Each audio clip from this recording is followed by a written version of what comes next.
It's 6 p.m. on a Monday here in Korea. Welcome to our newscast. I'm Daniel Che. Let us begin with the headlines. In her monthly meeting with top officials, President Park Geun-hye highlighted the need to maintain full readiness against North Korean provocations, adding she'll use her upcoming diplomacy tour to recruit the international community to counter Pyongyang.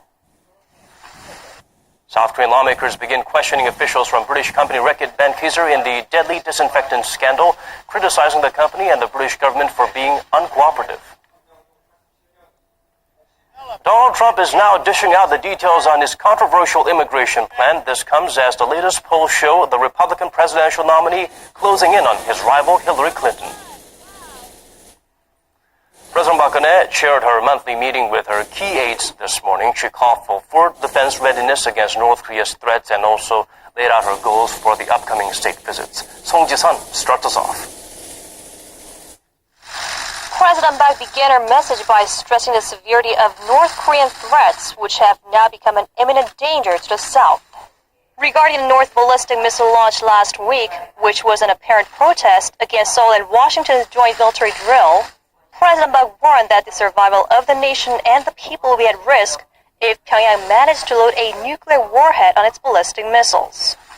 이제 북한의 핵과 미사일은 단순한 불안 요인이 아니라 우리 안보에 매우 심각한 현재의 위협이 되고 있습니다.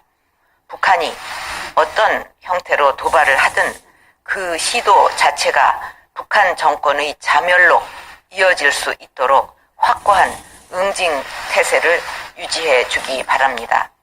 The president's message will be reiterated to world leaders at the upcoming Eastern Economic Forum, G20, and ASEAN summits, where she'll call for stronger, coordinated international efforts to counter the unpredictable regime and seek greater room for regional economic growth. 러시아 라오스 방문과 아세안 관련 정상회의에서는 극동지역 경제개발 협력 방안을 논의하고 북핵 불용과 이를 위한 안보리 결의 이행 등 국제사회의 대북 압박 동력을 강화하는 데 초점을 맞출 것입니다. President Park also vowed to take a leading role in open trade against recent protectionism while calling for domestic unity against North Korean threats. 송지선, 아리랑 뉴스. Tensions on the Korean Peninsula escalate as North Korea continues its missile provocations with the annual Seoul-Washington military drills taking place in South Korea. Adding to mounting concerns, it seems there could be more provocations in the coming days, including attacks or abductions attempts on South Korean nationals. Connie Kim tells us more. In the face of North Korea's ongoing provocations, South Korea believes there could be more to come before the current South Korea-U.S. Ulji Freedom Guardian military exercise comes to an end on September 2nd.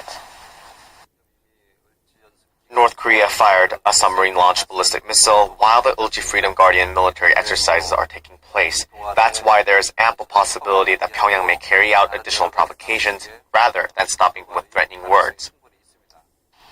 Upon the North's SLBM launch on Wednesday, North Korean leader Kim Jong-un reportedly ordered officials to take a series of, quote, eventful action steps as a full-fledged military power if Seoul and Washington threaten the dignity of Pyongyang. And the latest provocation seems to fall into line with Kim's orders in March to carry out nuclear warhead tests and ballistic rocket launches that could fit nuclear warheads. Since Kim Jong-un's orders have not been fulfilled yet, Pyongyang seems to be engaging in other forms of provocations towards Seoul. The North has fired multiple short and medium-range ballistic missiles as part of efforts to advance its missile capabilities. However, following Kim's orders in March, no nuclear warhead explosion test has taken place as of yet, raising speculations that the North may soon test a nuclear warhead in order to fulfill what it called a series of eventful action steps. In addition to nuclear threats, there are also concerns regarding the safety of South Koreans in China. Amidst speculations of more high-profile defections of North Koreans, South Korea's embassy in China has warned South Koreans residing or visiting the country to be extra vigilant as there are concerns Pyongyang could mastermind abductions or terror attacks on South Korean nationals.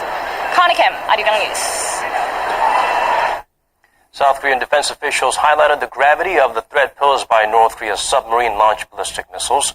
According to the Defense Ministry, during Monday's parliamentary hearing, Pyongyang's SLBM technology has been significantly improved. The system could be used in actual warfare in less than 3 years and would pose a direct threat to the nation and even to U.S. territories. The officials added Seoul must strengthen countermeasures, but did not specifically comment on lawmakers' demands of procuring nuclear-powered submarines. Defense Chief Han Min-gu also confirmed in the hearing that the ministry has not decided where to station THAAD and is still considering 3 alternate locations in Seongju County, in addition to its first choice, the Air Force Battery at Seongsan. The newly elected leader of Korea's main opposition Minju Party is staking out a clearer stance regarding the THAAD issue. For details on how Chu Mi-ae is different from her predecessors in that respect and the reaction from rival parties, let's turn to our Shin Se-min. Changes are coming to the Minju Party of Korea under its new leader Chu Mi-ae, who wants to move the party in a more progressive direction. One major change is her strong opposition to the planned deployment of the U.S. missile defense system THAAD to South Korea. Her predecessor, interim party leader Kim Jong-un, was neutral overall on THAAD, saying its deployment was inevitable in the face of Pyongyang's ballistic missile threats and Seoul's strong alliance with Washington. But as new party chief, Chu has vowed to give the party a clear stance on the issue, making the rejection of THAAD an official plank in the party platform. Her position has garnered a lot of attention from the other major parties. The ruling Saenuri Party's floor leader Chung Jin-seok called it disappointing and regrettable, arguing that in the face of security threats, South Korea needs to make a rational decision based on the national interest. Ruling party lawmakers also urged the government to consider building nuclear-powered submarines, saying South Korea's military needs to be able to effectively detect the North's submarine-launched ballistic missile threats. The minor opposition People's Party chief Park Ji-won, however, welcomed Chu's stance. He said it's as if the People's Party, which has stood alone against the ruling party and its THAAD deployment, has added thousands of reinforcements to its ranks. But Chu's new approach isn't limited to defense. She's also outlined an economic agenda different from the Park Geun-hye administration's, including closing the wage gap between temporary and permanent contract workers. Observers say that with the opposition taking a position further leftward in the lead-up to next year's presidential election, the 20th National Assembly is likely to be one of confrontation. Shin Se-min, Arirang News. Lawmakers have opened a hearing to find out who's responsible in a case of disinfectants used in humidifiers that proved toxic and led to the deaths of more than 100 people here in Korea. More than a dozen witnesses, however, failed to show up for the first day of questioning. Kim Ji-yeon has the full story. On the first day of the hearings on Monday, National Assembly lawmakers grilled witnesses related to the toxic disinfectants production and distribution. Their questions were focused on whether British consumer goods company Reckitt Benckiser were aware of experiments indicating that disinfectants hazardous elements when it acquired the Oxy unit in 2001. Lawmaker Lee Man-hee from the ruling Saenuri Party argued that the group should be held responsible for discontinuing experiments originally conducted by Oxy before the buyout, despite the former Oxy CEO having asked that they be passed on to the British company. Another lawmaker, Hong Ik-pyo from the main opposition Minju Party of Korea, expressed regrets that out of the 28 witnesses summoned for the case, 13 of them, including former Oxy CEO Gaurav Jain, did not attend the hearing. Lawmakers, including the Saenuri Party's Ha Tae-kyung, criticized the lack of cooperation from the British authorities, who have said the case is not a matter for government involvement. The head of Oxy Reckitt Benckiser, Atao Lassi Safdal, who did participate in the hearing, apologized to the people hurt by its products and their families. But he added the company was following local guidelines and regulations at the time, noting the PHMG, or polyhexamethylenguanidine, was not then categorized as a hazardous substance. Safdala acknowledged that later research showed Oxy's products may have caused direct harm to the human body, and added that he was not aware of the product's child safe mark, which was placed without prior testing. The next National Assembly hearing on the case is to include testimony from senior officials from the country's top distributors, including E-Mart, Lotte Mart, and Home Plus.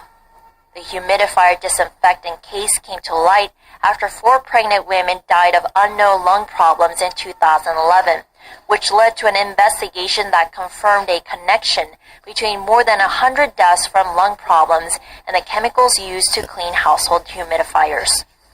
Kim Ji-yeon, Arirang News. Switching over to a different story now, a site in Seoul steeped in the pain of Korea's annexation by Japan has been transformed into a memorial site. A place to remind us of historical facts we must never forget. The place of remembrance was unveiled today. Lee Ji-won takes us there. Korean shares fell on Monday, fueled by growing expectations that the U.S. Federal Reserve will announce a rate hike by the end of the year. The Fed is reportedly divided on the issue, and Chair Janet Yellen added fuel to that speculation with her comments last Friday. Kim Min-ji looks beyond the numbers. Korean shares traded lower for a 4th straight day on Monday. The benchmark Kospi fell 0.25% from the previous session to end at over 2,032. The tech-heavy Kosdaq lost almost 2.5%. The local currency weakened against the U.S. dollar, falling over 11 won from the previous trading session. This comes as a rate hike may be on the horizon in the U.S. Fed Chair Janet Yellen said last Friday that the case for a hike had strengthened in recent months thanks to improvements in the labor market and expectations for solid economic growth. Although Yellen did not specify the timing, she said the U.S. was nearing the Fed's goal of maximum employment and price stability. Well, she's obviously looking at labor market conditions, and I think specifically the impact that a stronger, tighter job market may have on the prospect for rising wages. So I think she's accepting that economic conditions are supportive of a rate hike. However, most watchers believe a rate hike will come not at the Fed's next meeting in September, but toward the end of the year. CME Group sees a possibility of an increase at 58% for December, while Bloomberg gives it a 62% chance. This as the U.S. still has to gauge the possible fallout from Britain's decision to leave the European Union, and in light of Europe and Japan's negative interest rate policies. We do think that she's okay with hiking rates sometime in 2016, but the market's perception of what's going on today is that they're more inclined to hike in December by September. The Fed raised interest rates for the first time in nearly a decade last December, but has since kept steady on the back of a global slowdown, market volatility, and tepid economic data. The Fed has 3 more policy meetings scheduled for this year. Kim Min-ji, Arirang News. Over in the United States, Donald Trump appears to have gained a second win, even after harsh criticisms for his anti-immigration wall speeches. The Republican presidential nominee is pledging to get tough on immigration. This, of course, is made possible as he is catching up to Democrat rival Hillary Clinton, according to polls. Kim Jong-soo has the latest in the race for the White House.